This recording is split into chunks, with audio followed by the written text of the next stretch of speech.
नमो अरिहन्ताणं नमो सिद्धाणं नमो आयर्याणं नमो वज्रायाणं नमो लोये सव्यसाहुणं मङ्गलं भगवान् वीरो मङ्गलं गौतमो गणी मङ्गलं कुन्दकुन्दार्यो जैन धर्मोऽस्तु मङ्गलम् सर्वमङ्गलमाङ्गल्यं सर्वकल्याणकारिकं प्रधानं सर्वधर्माणां जैनं जयतु शासनं जैनं जयतु शासनम् नमयोऽजिणं वीरम् अनन्तवर्णानदंसनसहावं वोच्छामिणीयं सारं केवली शुद्धकेवली गणितम्। नियम सार की 15 नंबर की गाथा पर गुरुदेव श्री का प्रवचन 353 पेज नंबर। अलग अलग गुणों को, उसमें अलग अलग गुणों में कारण पर्याय की चर्चा गुरुदेव के इस प्रवचन में चल रही थी। कल हमारी प्रकाश गुण तक चर्चा हो गई थी, है ना। अब इसके बाद इसी प्रकार आत्मा में एक प्रभुत्व शक्ति गुण है। प्रभुत्व शक्ति माने जिसका प्रताप अखंडित है, किसी के द्वारा खंडित नहीं किया जा सकता, ऐसा आत्मा में एक गुण है। 38 नंबर की गाथा में से ये शक्ति निकाली है। आत्मा में परमेश्वर होने की शक्ति अर्थात गुण है, और उसके साथ तन्मय रूप से प्रभुत्व की त्रिकाली ध्रुव कारण पर्याय है। आहा, द्रव्य में प्रभुत्व, गुण में प्रभुत्व और उसकी कारण पर्याय भी प्रभुत्व है। यानी सर्वांग आत्मा प्रभुत्व शक्ति से परिपूर्ण है, द्रव्य गुण और कारण पर्याय से। अतः उसके आश्रय से प्रभुत्व की प्रगट पर्याय उत्पन्न होती है। प्रभुत्व की माने परमेश्वरता की प्रगट पर्याय उत्पन्न होने का कारण वो आत्मा में जो परमेश्वरता की शक्ति पड़ी है वो है ना। कोई कर्म का अभाव हुआ, चौथा काल था, ब्रज सब नाराज सैनन था, है ना, कि इसके कारण से आत्मा में प्रभुता की पर्याय उत्पन्न हुई है, ये बात नहीं है। हाँ, प्रभुता की पर्याय हो जिस समय प्रगट संयोग रूप में भले ये सब चीजें हों, लेकिन इनके कारण से प्रभुत्व की पर्याय उत्पन्न होती है, कहते ऐसा नहीं है ना। देखो, अब इसी प्रकार आत्मा में ईश्वरता नाम का गुण है। आहा, स्वयं ही ईश्वर है। कौन है आत्मा? ईश्वर कौन है जगत में? कि अपना आत्मा अपना ईश्वर। तेरा प्रभु तुझ ही में डोले, आता कि नहीं आता? हाँ? कि तेरा प्रभु तुझ में डोले। तो ऐसे भगवान आत्मा स्वयं ईश्वर है। आत्म द्रव्य ईश्वर है, गुण ईश्वर है, और उसमें तन्मय ध्रुव कारण पर्याय भी ईश्वर है। आहा, यह बात अलौकिक है। इसमें आचार्य देव ने कितना कहा है? हाँ, इसमें तो बहुत कहा है।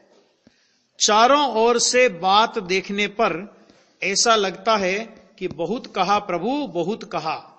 सब ओर से देखो ना, द्रव्य से, गुण से, पर्याय से। इसलिए ईश्वरता, परिपूर्णता माने स्वाधीनता। देखो, उसमें आया ना, समय सार के 10वें नंबर के क्लास में आपूर्णम, आपूर्णम शब्द आया है। तो आपूर्ण का मतलब क्या होता है? कि द्रव्य से पूरा है, गुण से पूरा है, और वास्तव में देखे तो कारण पर्याय से भी भगवान आत्मा पूरा है।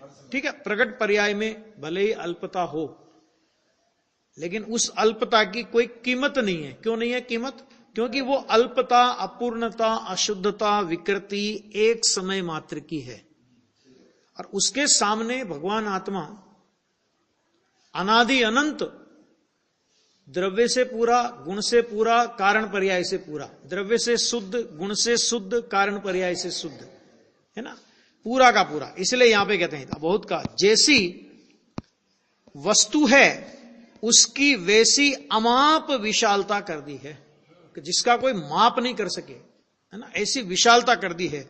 तो कहते हैं कि भाई, तेरी प्रभुता और परमेश्वरता अंदर पड़ी है ना प्रभु, परमेश्वर को जो अनंत वीर्य प्रकट हुआ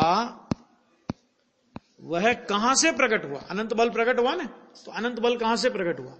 कि स्वभाव में जो अनंत बल था वो स्वभाव के अवलंबन से अनंत बल आया है। किसी समय शिखर पे बैठ गए जाके तो वहां से प्रकट हुआ ना।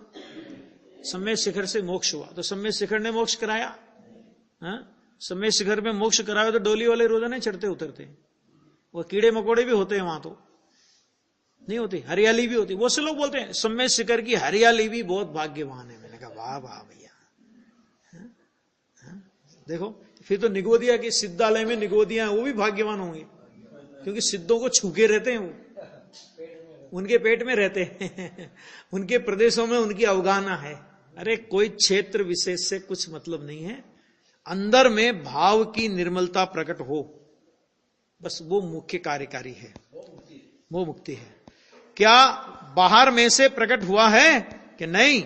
वह तो अंदर में वीर्य अर्थात बल नाम का त्रिकाली गुण है और उसके साथ तन्मय उसकी ध्रुव कारण पर्याय है, जिसके आश्रय से अनंत वीर्य अर्थात परमेश्वरता अर्थात ईश्वरता अर्थात प्रभुता ये सब प्रकट हुई है। बात आगे समझ में? तथा जैसे जीवत्व, अब ये सारी शक्तियों पे लगाओ, ऐसे जीवत्व, चिति, दृषि, ज्ञान, सुख, वीर्य, प्रभुत्व, विभुत्व शक्ति है, वैसे ही आत्मा में सर्वदर्शी शक्ति है। आ गया? उसी प्रकार आत्मा में कौन सी शक्ति है? तो एक सर्वदर्शित्व शक्ति भी आत्मा में है। सर्वदर्शित्व, इसकी व्याख्या की बहुत अच्छी, आत्मदर्शनमयी सर्वदर्शित्व शक्ति। सर्वज्ञ शक्ति की व्याख्या की आत्मज्ञानमयी सर्वज्ञत्व शक्ति, है ना। ऐसा अभी अपने को तो सर्वज्ञ की बात आते ही अपनी नजर किधर जाती है? लोग सबको जानते हैं भाई साहब। आत्मज्ञान, वो सबका जानना भी आत्मज्ञानमयी है। वो सबका जानना वो वास्तव में सबका जानना नहीं है, वो आत्मा का ही ज्ञान का जानना है। आ गया? हाँ, उसका और उसके विशेष रूप उसकी ध्रुव कारण पर्याय भी है। उसका ध्रुव विशेष है ना, विशेष रूप का मतलब यह उत्पाद वे रूप विशेष नहीं है ना, उसका ध्रुव विशेष है, वो उसकी विशेष रूप उसकी ध्रुव कारण पर्याय भी है। अतः उसके तल में जाते उसमें अंतर्लीन होने पर पर्याय रूप से सर्वदर्शीपना प्रकट होता है। ये सारा खेल है, अंदर ही अंदर का खेल है सारा। समझ में आ गया? इसी प्रकार एक सर्वज्ञ गुण है। अब देखो, ऐसे तो ज्ञान गुण लिया, ज्ञान शक्ति ली, और ज्ञान शक्ति के साथ ही सर्वज्ञत्व शक्ति ओढ़ ली, ज्ञान की ही एक विशेषता है ये। आ गया? तो ऐसी सर्वज्ञत्व गुण है। आत्मा द्रव्य वस्तु है, उसका एक सर्वज्ञ गुण है और उसके साथ रहने वाली सर्वज्ञ गुण की कारण पर्याय है। अतः उसका आश्रय करने पर, उसका मनन करने पर, उसमें एकाग्र होने पर सर्वज्ञ की पर्याय प्रकट होती है। मनन का मतलब होता है एकाग्रता। मनन शब्द आया ना, यहां पे बार बार मनन शब्द आया है। ये मनन शब्द क्यों? शीतल प्रसाद जी ने ये लिखा था उसने, तो वो गुरुदेव को वो बात आती तो मनन मनन बोलते हैं ना, तो मनन का मतलब फिर क्या? मनन माने एकाग्रता। जैसे आता है ना भावना, भावना शब्द आता है, तो भावना शब्द का सामान्यतः अर्थ लोग करते हैं भावना माने विकल्प, हम तो ऐसी भावना भाते। द्रव्य संग्रह में भावना शब्द का अर्थ निर्विकल्प किया है। निर्विकल्पता का नाम भावना, माने भाव को भाना, उसका नाम वास्तव में भावना। त्रिकाली भाव को भाना, उसका नाम भावना है ना। ऐसी तरह समझना। इसी प्रकार स्वच्छत्व, प्रकाशत्व, असंकुच विकासत्व और अकार्य कारणत्व ये भी आत्मा के गुण हैं। ऐसी 47 शक्तियों में बहुत शक्तियां हैं ऐसी, है ना। क्या कहा? जैसे द्रव्य अकार्य कारण है। द्रव्य कैसा है? अकार्य कारण। अब ये अकार्य कारण शक्ति कहां से निकाली? ये 72 गाथा में से, 72 गाथा में से निकाली। आत्मा पर का कारण नहीं है और आत्मा पर का कार्य नहीं है। ऐसा अकार्य कारणत्व होने की वजह से, मैंने पर का कारण नहीं होने की वजह से और पर का कार्य नहीं होने की वजह से आत्मा सुख स्वरूप है। ये 72 गाथा में से अकार्य कारण शक्ति निकाली है। मैंने किसी का कारण नहीं आत्मा, और आत्मा किसी का कार्य नहीं, माना आत्मा किसी की कृति है, आत्मा को किसी ने बनाया है, अथवा आत्मा किसी को बनावे, ये वस्तु व्यवस्था में नहीं है। इसको बोलते हैं अकार्य, माना आत्मा किसी का कार्य नहीं है और आत्मा का कोई कारण नहीं है, आत्मा किसी का कारण नहीं है जगत में। माना आत्मा कारण होकर जगत में कुछ करे, अथवा जगत का कोई पदार्थ कारण होकर आत्मा रूपी कार्य को पैदा करे, ऐसा नहीं है। क्योंकि जो त्रिकाल होता है उसका कोई जगत में दूसरा कारण नहीं होता। हाँ, वैसे उसका गुण अकार्य कारण है और उसकी कारण अर्थात ध्रुव पर्याय भी अकार्य कारण है। ये एक एक शक्ति पे लगाया गुरुदेव ने। देखो कितनी आचार्य भगवान ने कितनी मेहनत की है ना, टीकाकार ने कितनी मेहनत की और गुरुदेव ने कितनी मेहनत की। उनने एक लाइन बोली, पूजित पंचम भाव के साथ रहने वाली, पंचम पारणामिक भाव के साथ की पूजित पंचम भाव परिणति, वो कारण पर्याय। अब उस कारण पर्याय में कितना उसका क्षेत्र है, कितना विशालता है कि एक एक गुण में कारण पर्याय, तो एक एक गुण में वो लगा के बता रहे हैं। इसलिए अकार्य कारण की पर्याय उत्पन्न होने में अन्य कोई कारण नहीं है और वह कारणांतर माने दूसरे कारण से वो पर्याय नहीं होती, अपनी भी दूसरे की भी, सब में यह व्यवस्था है। अपितु उसकी ध्रुव पर्याय के आश्रय से इस अकार्य कारण पर्याय का प्रगटपना होता है। सब जगह यही बात है। फिर प्रश्न किया कि कार्य तो निमित्त हो तब होता है ना, निमित्त की इतनी बड़ी गड़बड़ है कि देखो योगसार की टीका पर गुरुदेव ने प्रवचन किए, शीतल प्रसाद जी की योगसार की टीका है ना, तो वहां भी प्रवचन में कम से एक या दो बार ये बात आई कि निमित्त में लचका खा गए हैं।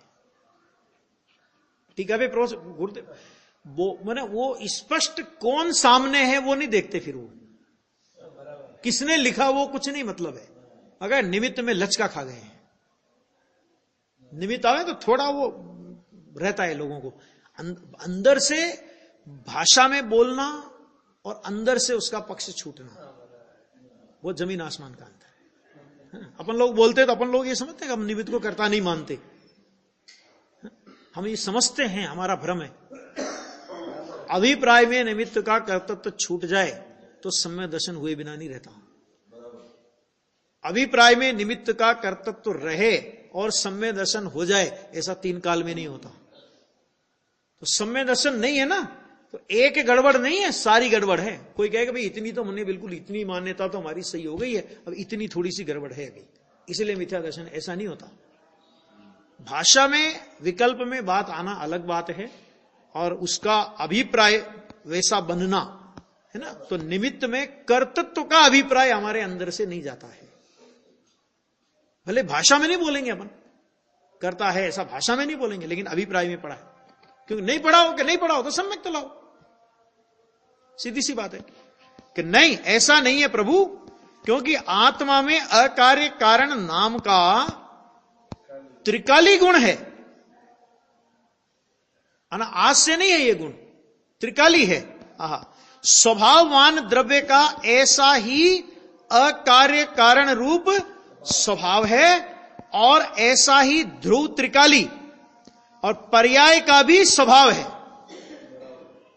आ गया, अर्थात अकार्य कारणवत ही कारण पर्याय है। कारण पर्याय में कारण शुद्ध पर्याय है और उस कारण पर्याय और इस कारण पर्याय उसके आश्रय से उसकी एकाग्रता से प्रगट पर्याय भी अन्य के कार्य रहित और अन्य के कारण रहित ऐसी प्रकट होती है। देखो अज्ञानी की पर्याय भी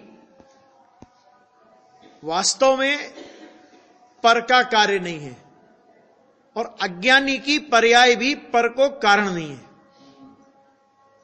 हाँ, इस बात को मानता नहीं है इसलिए अज्ञान तो है, इस बात का स्वीकार नहीं है इसलिए मिथ्यात्व तो है। लेकिन मिथ्यात्व की पर्याय जिन परद्रव्यों का अपने को कर्ता माने, अनादि से लेकर आज तक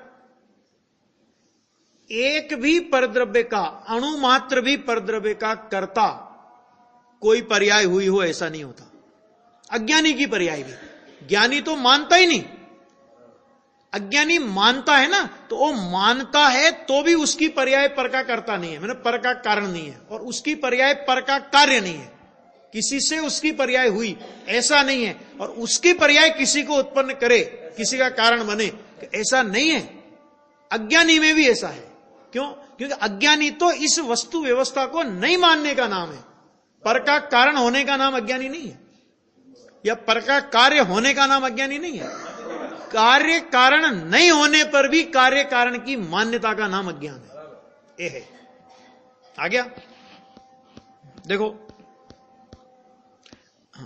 उसकी पर्याय भी अन्य के कार्य रहित और अन्य के कारण रहित ऐसी प्रकट होती है। आहा, यह गजब बात है। यह तो पुरुषार्थ जग जाए, वीर्य उछल जाए, ऐसी बात है। इसी प्रकार अपनी एक परिणम्य परिणामकत्व नाम की शक्ति अर्थात गुण है। परिणम्य परिणामकत्व का मतलब क्या? कि अपने ज्ञान में जगत, अपने ज्ञान में विश्व के ज्ञेयों को ज्ञेय करना और अन्य के ज्ञान में स्वयं ज्ञेय होना, ये एक शक्ति है। परिणम्य परिणामकत्व, ये एक शक्ति। क्या मतलब? कि स्वयं दूसरे के ज्ञान में ज्ञेय होता है और दूसरों को अपने ज्ञान में ज्ञेय करता है। इसका मतलब क्या हुआ? कि तुम दूसरों को अपने ज्ञान में ज्ञेय तो कर सकते हो, लेकिन दूसरों का कुछ कर नहीं सकते। केवल ज्ञानी हमारे, अब हम अपने ज्ञान में दूसरों का ज्ञेय कर सकते हैं, मतलब दूसरे विश्व के सारे पदार्थ हमारे ज्ञान में ज्ञेय तो हो सकते हैं, लेकिन उनमें से एक भी परमाणु का कुछ भी करने की सामर्थ्य आत्मा, जानने की सामर्थ्य सब और करने की सामर्थ्य कुछ नहीं। आ गया? ये वस्तु व्यवस्था। इसी तरह पर में ज्ञात हो, मतलब पर में ज्ञेय होने की, पर में जन्माने की वो सामर्थ्य आत्मा में है, लेकिन वो पर आत्मा का कुछ कर दे। है भगवान आत्मा, केवली परमात्मा अपनी आत्मा को जानते हैं, है ना, और अपने अनंत भाव समझ लो उनने देखे किसी के, तो अनंत भाव में एक भाव कम कर दे। भगवान के रिश्तेदार हैं भैया, ये तो हमारे रिश्तेदार हैं, इनके लिए तो कुछ करना पड़ेगा। होते नहीं? भगवान के रिश्तेदार हैं कि नहीं? हो सकते कि नहीं हो सकते? अपन भी हो सकते कि नहीं? किसी न किसी भगवान के रिश्तेदार तो रहे होंगे कभी न कभी, हाँ? नहीं? गुरुदेव बोलते थे, हे भगवान, आपके साथ में हमने कितनी बार गिल्ली डंडा खेला है। क्यों? अनंत काल का जीव है, अनंत काल से भगवान होते आए हैं। तो उन भगवान को जरा दया नहीं आई कि वो जान रहे थे कि अनंत भाव है इसके, तो थोड़े कम कर दूं? कि भाई साहब, उन्होंने अनंत भाव किए हों तो वो कम करे तुम्हारे। और अगर मान लो, अगर हमारे अनंत भाव नहीं हो तो किसी की ताकत नहीं, भगवान की भी ताकत नहीं कि वो अनंत भाव नहीं हो तो अनंत भाव कर दे। अनंत भाव हो तो उसे मिटा नहीं सकते, और अनंत भाव ना हो तो उन्हें बढ़ा नहीं सकते। भगवान की भी ताकत नहीं है तो दूसरों की ताकत क्या है? समझ में आ गया? तो ऐसी शक्ति अर्थात गुण है, और उसकी भी एक ध्रुव कारण पर्याय है, उसके आश्रय से उसका कार्य आता है। इस सभी गुणों पे लगा रहे हैं। देखो, इसी प्रकार एक त्यागोपादान शून्यत्व शक्ति, त्यागोपादान, त्याग प्लस उपादान, त्याग और ग्रहण, त्यागोपादान शून्यत्व,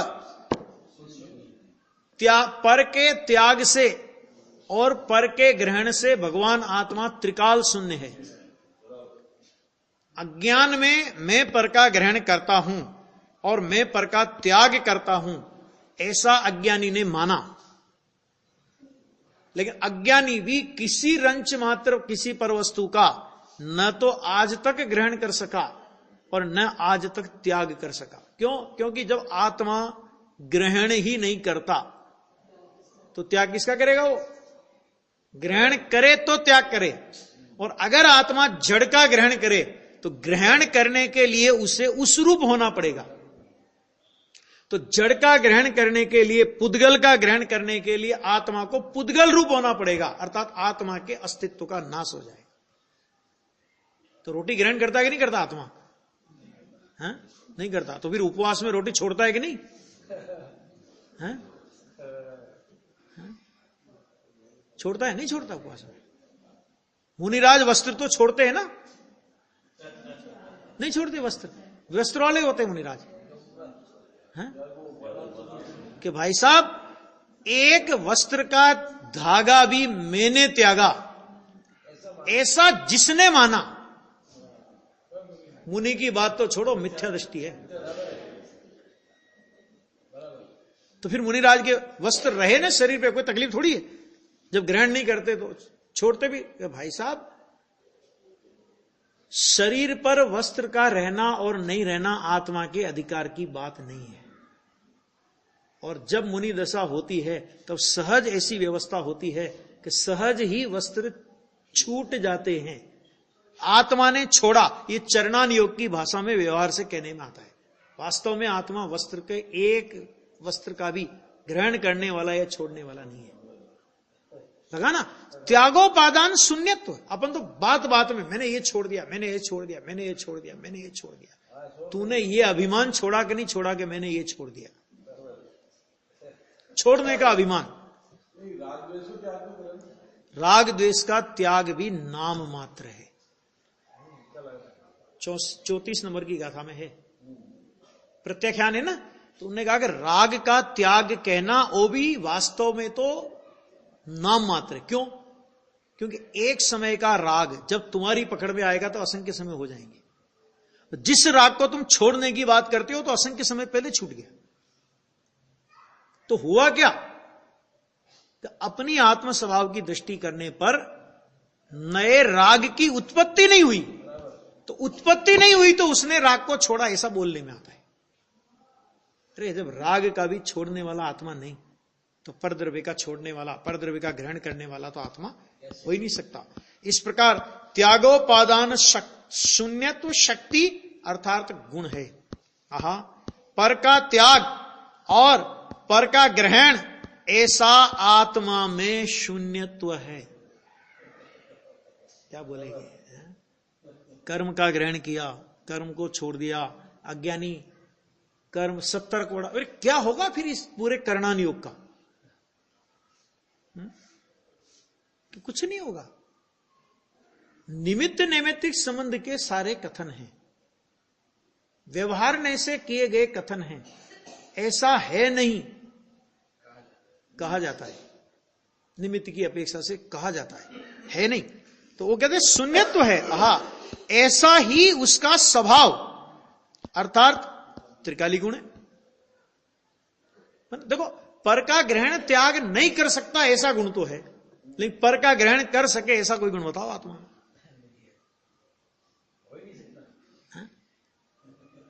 एक गुण तो बताओ। पर का नहीं करे ऐसा गुण तो है, लेकिन पर का कुछ कर सकता है ऐसा कोई गुण बताओ। आ गया? आ गया। हाँ। और उसको त्यागोपादान शून्यत्व नाम की कारण पर्याय भी है। हाँ, उसके आश्रय से जिसमें पर का ग्रहण त्याग नहीं होता ऐसा कार्य प्रकट होता है। कार्य भी ऐसा कि जिसमें पर का ग्रहण त्याग नहीं होता। इसका मतलब क्या? आत्मा द्रव्य रूप से पर को ग्रहण नहीं करता। इसको समझो, कार्य प्रकट होने का मतलब क्या? आत्मा द्रव्य रूप से पर को ग्रहण नहीं करता, आत्मा गुण रूप से पर को ग्रहण नहीं करता। माने आत्मा द्रव्य पर को ग्रहण नहीं करता। आत्म गुण माने एक भी गुण आत्मा का पर को ग्रहण नहीं करता। और आत्मा की एक एक पर्याय मिथ्या दर्शन के साथ की मलिन पर्याय हो अथवा सम्यक दर्शन के साथ की निर्मल पर्याय हो, मलिन या निर्मल कोई भी पर्याय पर का ग्रहण नहीं करती। आ गया? द्रव्य से द्रव्य ग्रहण नहीं करता, गुण ग्रहण नहीं करता, और एक समय की प्रकट पर्याय चाहे मिथ्या दृष्टि की क्यों नहीं हो, जो पर्याय पर का ग्रहण करने वाला अपने को मान रही है, उस पर्याय में जिसने पूरे विश्व का मालिक अपने को माना है, पूरे विश्व का स्वामी अपने को माना है, सर्वज्ञता की लेबोरेटरी में उस पर्याय को जांचो कि उस पर्याय में पर द्रव्य का एक अविभागी प्रतिच्छेद भी आया है क्या? पर द्रव्य तो आया ही नहीं, पर गुण तो आया ही नहीं, पर पर्याय तो आई ही नहीं। अरे पर्याय का एक अविभागी प्रतिच्छेद भी आया हो तो बताओ,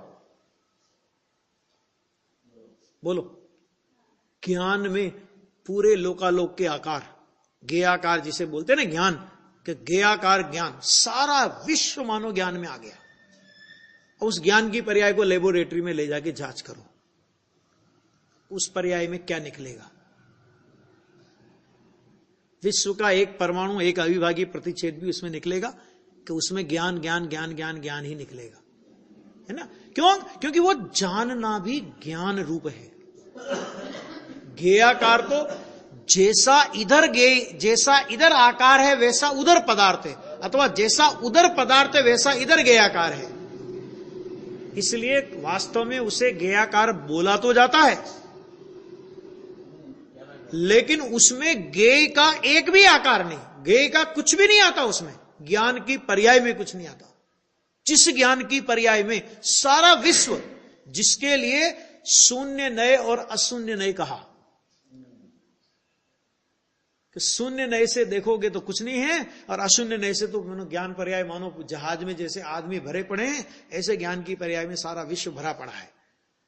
लेकिन भरा पड़ा, ये तो उन ज्ञेय जैसे आकारों की ओर से ये कथन किया, और उसी समय ज्ञान की पर्याय को देखो, वो तो शून्य है। किसी कोई पर पदार्थ उस ज्ञान की पर्याय में आता ही नहीं, आया ही नहीं, आएगा ही नहीं, आने की कोई संभावना ही नहीं। क्यों? क्योंकि पर के ग्रहण त्याग से शून्य है। चार अभाव में अत्यंताभाव की वज्रमयी दीवार है ना? धर्म की बात करो तो अस्ति नास्ति धर्म है कि पर द्रव्य से आत्मा नास्ति है, आत्मा की अपेक्षा पर द्रव्य नास्ति है, पर द्रव्य की अपेक्षा आत्मा नास्ति है। इससे बड़ा वज्र का किला और कौन सा होगा कि जिसको भेद करके कोई पर पदार्थ उसमें प्रवेश कर जाए? संभव ही नहीं है। वज्र की दीवार मैंने ऐसे देखो ना, शक्ति देखो, स्वभाव देखो, गुण देखो, गुण देखो तो अगुण लगो तो गुण देखो। एक द्रव्य दूसरे द्रव्य रूप नहीं होता। अब एक द्रव्य दूसरे द्रव्य रूप नहीं होता, इसका विस्तार कि एक गुण दूसरे गुण रूप नहीं होता, एक पर्याय, ये सब लगाना, ये तो उसमें तो लघु सिद्धांत प्रवेशिका में तो तीन बातें ली है।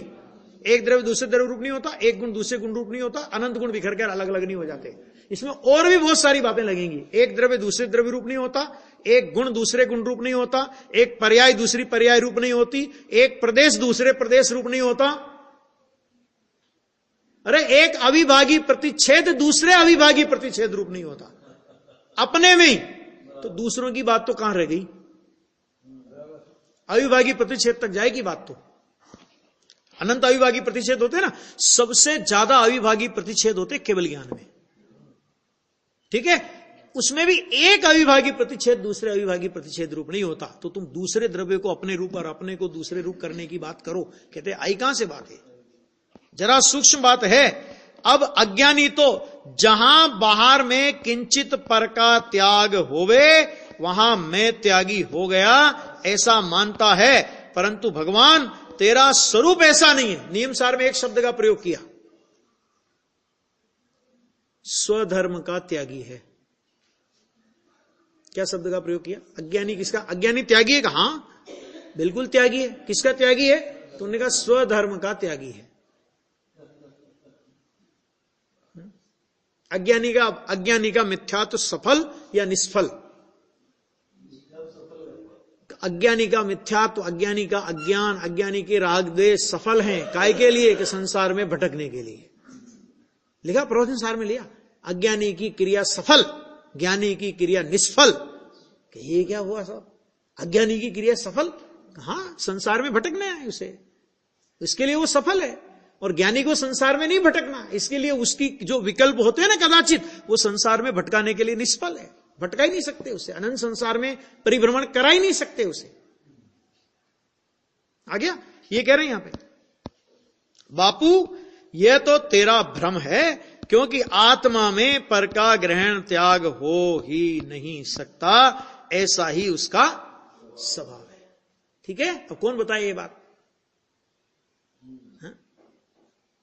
महाभारतधारियों ने कपड़े छोड़ दिए, साड़ियों की दुकानें वो दुकानों पे देखते फिर रहे, वो हथकरघा चल रहा है ना आजकल, खुद के कपड़े छोड़ दिए, लेकिन दूसरों को कपड़े पहनाना, उनको कैसे रोजगार देना, किनको नहीं देना, सारी चिंता उन्हें है। मैं कहा भाई साहब तुमने घर काहे को छोड़ दिया, बढ़िया था ये काम कर लेते ना।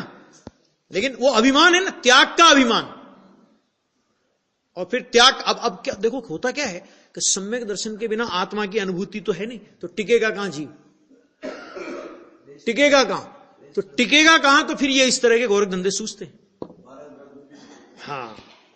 हाँ, इसी प्रकार आत्मा में उत्पाद व ध्रुवत्व शक्ति भी है। एक त्रिकाली शक्ति, उत्पाद व ध्रुवत्व नाम की एक त्रिकाली शक्ति, उत्पाद व नहीं है, उत्पाद व ध्रुवत्व नाम की एक त्रिकाली शक्ति है।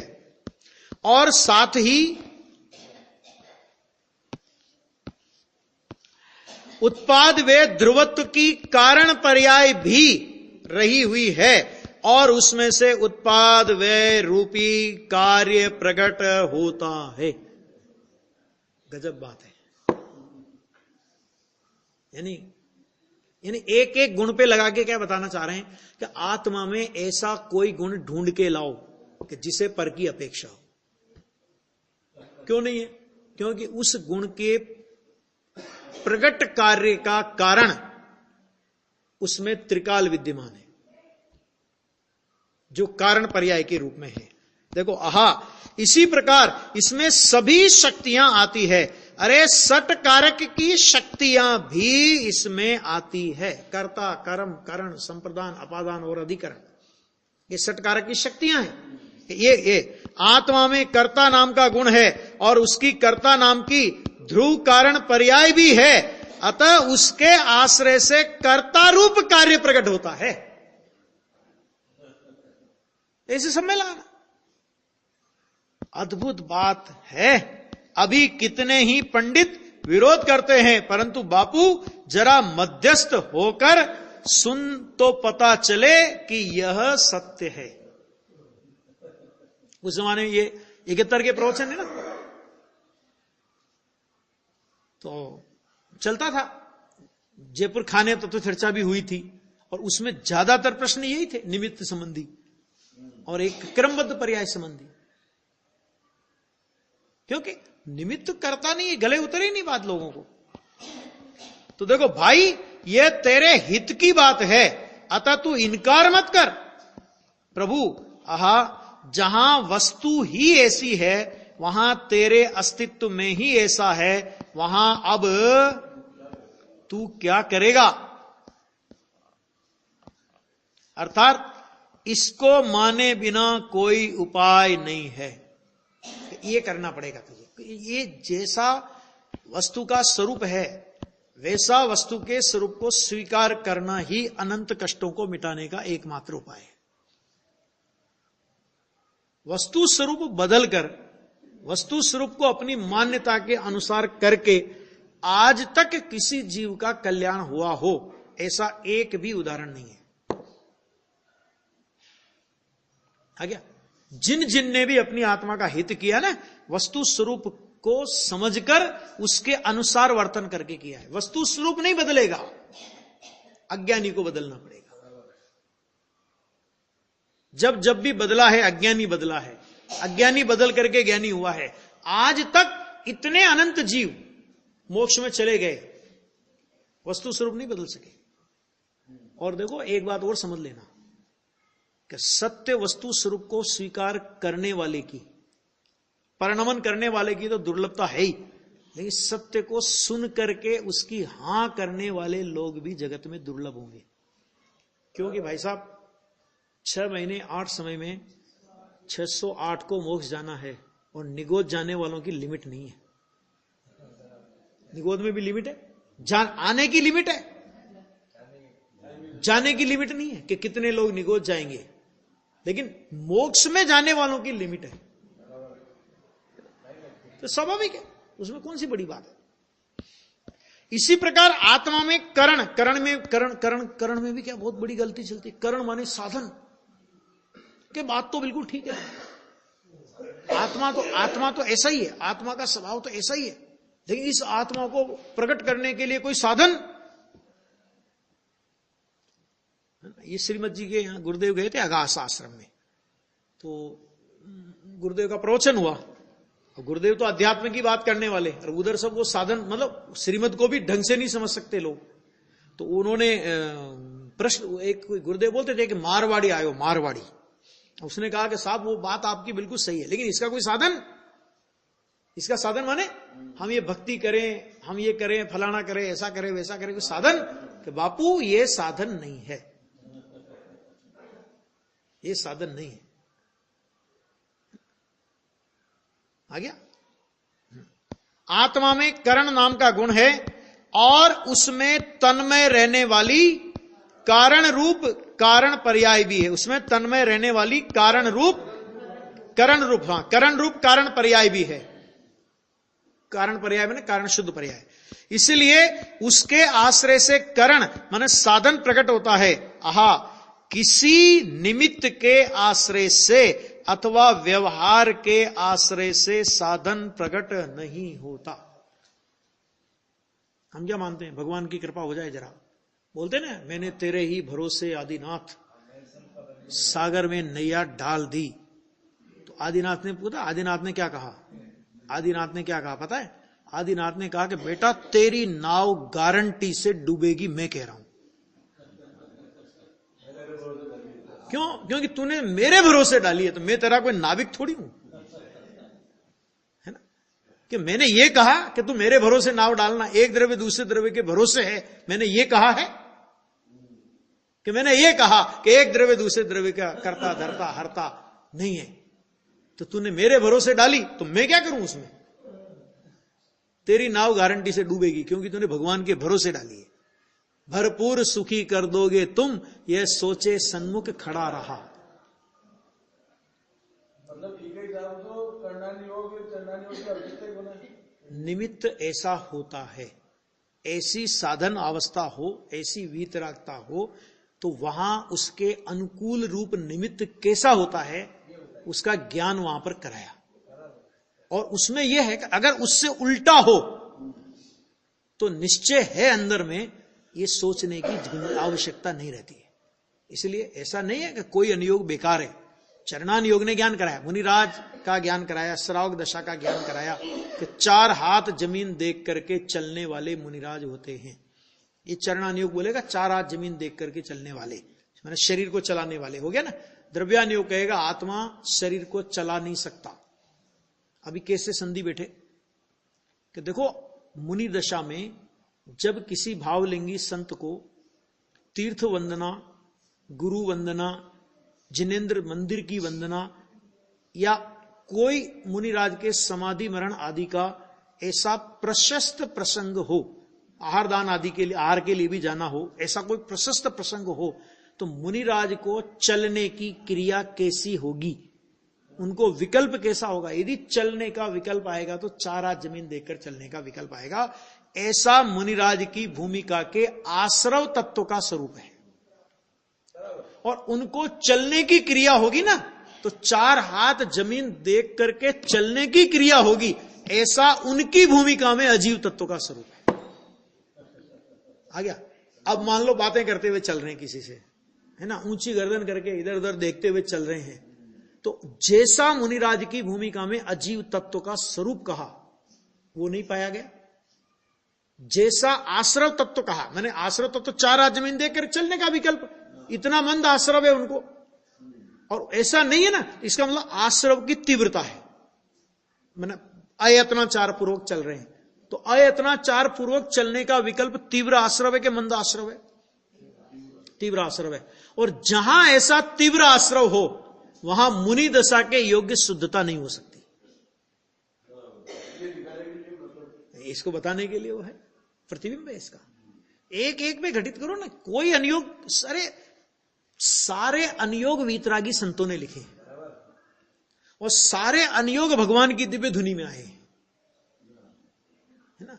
तो तो कोई बेकार थोड़ी हो सकता है, लेकिन उसका मर्म समझना पड़ेगा। द्रव्यान योग की दृष्टि के बिना चरणान योग का मर्म समझ में नहीं आ सकता, करणान योग का मर्म समझ में नहीं आ सकता। टोडरमल जी ने लिखा कि द्रव्यान योग की दृष्टि पूर्वक करणान योग पढ़ना। अब द्रव्यान योग की दृष्टि नहीं होवे और करणान योग में तो भाषा आएगी, मोहनी कर्म के उदय से मिथ्यात्व हुआ, ये भाषा करणान योग बोलेगा, और द्रव्यान योग बोलेगा मोह कर्म के उदय में जुड़ने से मिथ्यात्व हुआ। वो जुड़ना शब्द करणान योग में नहीं आएगा। तो हम क्या मान लेंगे, एक द्रव्य दूसरे द्रव्य का कर्ता, इस मिथ्यात्व को पुष्ट कर लेंगे। इसलिए द्रव्यान योग की दृष्टि पूर्वक करणान योग, चरणान योग, अरे और तो और प्रथमान योग। क्यों प्रथमान योग में तो आएगा उस राजा ने उसको मार दिया, उन्होंने युद्ध किया तो ऐसा कर दिया, और एक तलवार से तलवार वाले लड़ते हैं, गदा से गदा वाले लड़ते हैं, हाथी के रथ से हाथी के रथ वाले लड़ते, घोड़े के रथ से घोड़े के रथ वाले लड़ते, इतने सैनिकों को 18 दिन में मार दिया। और द्रव्यान योग कहेगा रे आयु क्षय से मरण हो, यह बात जिनवर ने कही, तू आयु हर सकता नहीं। ये द्रव्यान योग कहेगा। संधि कैसे मिलाओगे कि भाई उस जीव का आयु कर्म के क्षय होने का योग्य, ये जीव उसमें निमित्त मात्र, नियम रूप निमित्त नहीं, नियम रूप निमित्त उसके आयु कर्म का क्षय। तो फिर इसको तो कोई पाप नहीं हुआ ना, कि इस जीव के मरने का इसको कोई पाप नहीं। सुनना ध्यान से जरा, कठोर बात है। हजारों जीव मर गए रणभूमि में, एक जीव के मरने का पाप जीव को नहीं लगता। किसका पाप लगता है फिर? मारने के भाव का पाप लगा है। मारने का भाव हो लाखों लोगों को और मरे हो 10 आदमी। भाई देखो एक सामने शत्रु सेना खड़ी है, तो इधर जो इधर वाला जो सैनिक होगा उसका अभिप्राय में क्या होगा, मैं सारी शत्रु सेना का संहार कर दूं। और मरेंगे तो मुश्किल से 10-5। एक सैनिक के हाथ से कितने मरेंगे, क्यों दूसरे भी कमजोर थोड़ी है। तो उसके हाथ से मरे तो 10, और अगर उसको मरने के हिसाब से पाप लगे तो फिर 10 का पाप लगना चाहिए। और उसको लग रहा है असंख्यात सैनिकों का पाप, मारने का। मरे नहीं और मारने का पाप लग रहा है ना। और कोई बचाने का प्रयत्न करे और बचाते बचाते भी कोई मर जाए तो मरने का उसको पाप नहीं लगेगा, बल्कि बचाने के भाव का पुण्य लगेगा। कहां जैन दर्शन की हिंसा है। तो ये संधि जब तक हमको द्रव्यान योग की नजर नहीं होगी हमारी, तब तक हम इन प्रथमान योग के शास्त्रों का अर्थ कर ही नहीं सकते। खाली कहानी का नाम प्रथमान योग थोड़ी है, उसमें से तत्व ज्ञान निकले तो प्रथमान योग है। करणान योग में खाली कर्म की प्रकृतियां गिनने का नाम करणान योग नहीं है, उसमें से तत्व ज्ञान निकले। चरणान योग में से तत्व ज्ञान निकले, तत्व ज्ञान निकाले, वीतराग स्वभाव की दृष्टि का प्रयोजन निकाले तो अनियोग है, बाकी कुछ नहीं है। आ गया? हाँ आ गया। तो ये आएगा ऐसा, व्यवहार के आश्रय से साधन प्रकट नहीं होता, अर्थात निमित्त है, राग है तो साधन प्रकट होता है, ऐसा है ही नहीं। और सारी दुनिया इसी के पीछे पड़ी है। व्यवहार सुधारो, व्यवहार सुधारो, व्यवहार सुधारो। व्यवहार सुधारने का अभिप्राय मिथ्यात्व को पुष्ट करने का अभिप्राय है। क्यों तुझे व्यवहार सुधारने का अभिप्राय पड़ा है ना। और तत्व ज्ञान का, तत्व निर्णय का अभिप्राय बनाओगे, आत्म स्वभाव के निर्णय का अभिप्राय बनाओगे। आत्म स्वभाव के निर्णय के अभिप्राय में जैसा और जिस हद का व्यवहार सुधरना चाहिए वो सुधरता है। सुधार करके कोई नहीं सुधरा आज तक, भजन उसी पे जाता है। व्यवहार को सुधारो, व्यवहार सुधारो, व्यवहार बिगड़ गया, लोग भ्रष्ट हो गए, ऐसा हो गया। अरे मूल गुरुदेव बोलते थे। देखो कभी कभी मेरे को लगता है, सेठ भगवान दास थे, सागर वाले थे, एक सेठ थे, बीड़ी का कारखाना था, बीड़ी का बहुत बड़ा कारखाना था, सामान्य नहीं। बालक साहब बीड़ी, लाखों रुपए की बीड़ी बेचते थे, और बेचने के साथ साथ पीने की भी आदत थी। और गुरुदेव के पास भी जावे तो बदबू तो छुपी रहे नहीं। गुरुदेव ने कभी नहीं कहा कि तुम छोड़ो, तत्व की बात करी, तत्व की बात करने पर अपने आप अनुराग घटेगा तो वो छोड़ देगा, और नहीं घटेगा तुम्हारे दबाव में छोड़ भी दी तो क्या होगा, बाद में चालू कर देगा। समझ गुरुदेव की जो वजन था ना कि वो क्या, समझ करो तुम पहले जिसको छोड़ रहे हो उसमें क्या दोष है, दोष है तभी तो छोड़ रहे हो, और उसको छोड़ने में गुण क्या है। ऐसे तो बहुत प्रसंग बने, कभी ये छोड़ो ये करो कुछ नहीं, यहां तो तत्व की बात है, और तत्व की बात कहेगा फिर वो पात्रता, जिनवाणी सुनने की पात्रता, तो मैं कहता हूं अंजन चोर को कौन सी पात्रता थी जरा बता। ये कहकर के कोई पाप की पुष्टि नहीं करना है, क्योंकि जिसको ये अभिप्राय पड़ा होगा अंजन चोर ने भी इतने पाप किए तो हम भी इतने पाप थोड़ी करते हैं, वो तो सम्यक्त के लायक ही नहीं है। उसको ये भी तो विचार करो कि उसको पहली बार नवोकार मंत्र सुनने को मिला और पहली बार में वो कमाल कर गया, तुमको और हमको कितने साल हो जाते हैं फिर कमाल नहीं होता। ये उदाहरण पाप के पोषण के लिए नहीं है, लेकिन पापी जीव भी एक क्षण में अपना उद्धार कर सकता है। ये चैतन्य की सामर्थ्य कैसी होगी, ये चैतन्य की सामर्थ्य के लिए है ना। युगल जी बोलते थे, किसी ने उदाहरण दे दिया कि साहब शेर को इतना थोड़ी पता था, समय दर्शन हुआ तो मांस भक्षण कर रहा था, उसको तो मुंह भी नहीं धोया था। तो बाबूजी ने कहा बहुत बढ़िया, शेर में होगे तो तुमसे भी हम नहीं कहेंगे मुंह धोने की, शेर में होगे ना तुम तब हम तुमसे भी नहीं कहेंगे। सुविधाएं तुम्हें मनुष्य की चाहिए और सम्य दर्शन तुम्हें शेर का चाहिए, नहीं चलेगा। आ गया, मैंने किसी उदाहरण को किस तरह अप्लाई करना। भरत चक्रवर्ती, अरे साहब इतने घर में वैरागी। हाँ भरत जी तो घर में वैरागी थे, लेकिन तू भोगों का त्याग करके भी वैरागी नहीं है। समझना क्या कहा, भरत जी भोग करके भी वैरागी और तू त्याग करके भी वैरागी नहीं। क्यों? अभिप्राय का अंतर है ना, मूल खेल अभिप्राय का है सारा का सारा। किसी भी उदाहरण को किस तरह प्रयोग में लेना है, क्यों? क्योंकि देखो उदाहरण तो सभी तरह के मिलेंगे, ज्ञानी के उदाहरण भी मिलेंगे। मैं ऐसे ऐसे उदाहरण आपको दूंगा अपने को और हमको अपने को शर्म आ जाए, ऐसे उदाहरण प्रथमान युग में भरे पड़े और वो जीव मोक्ष गए उसी भव में। अब उनके उदाहरणों को आदर्श बना के हम क्या करें, हम सब वो सारे दुष्कर्म करें पहले तो हम, और फिर मोक्ष की तैयारी करें। अरे वो तो उनके उसमें से क्या निकालना कि ऐसे पापी जीव भी अगर चैतन्य की महिमा को सुनकर के सुलट सकते हैं तो अपने लिए तो कितना चांस है। अपने को ये भाव आना चाहिए उसमें, बराबर है। उदाहरण को अप्लाई कैसे करना वो जरा समझने की बात है ना। देखो इसी प्रकार समस्त अनंत गुणों में समझना चाहिए। यह तो थोड़ा लिखा बहुत करके जानना, ऐसी गहराई युक्त अजब गजब की बात है। आहा, वीर्य उल्लसित हो जाए ऐसी चीज है, गजब है बात है।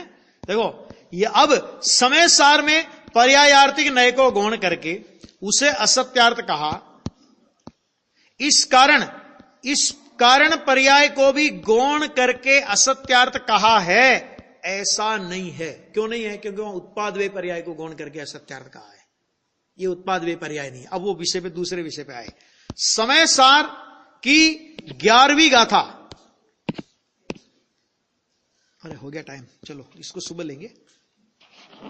समय सार की 11वीं गाथा और 13वीं गाथा का जो विषय है ना, इसको उसके साथ में तुलना करेंगे, वो सुबह अपने लेंगे विषय कल।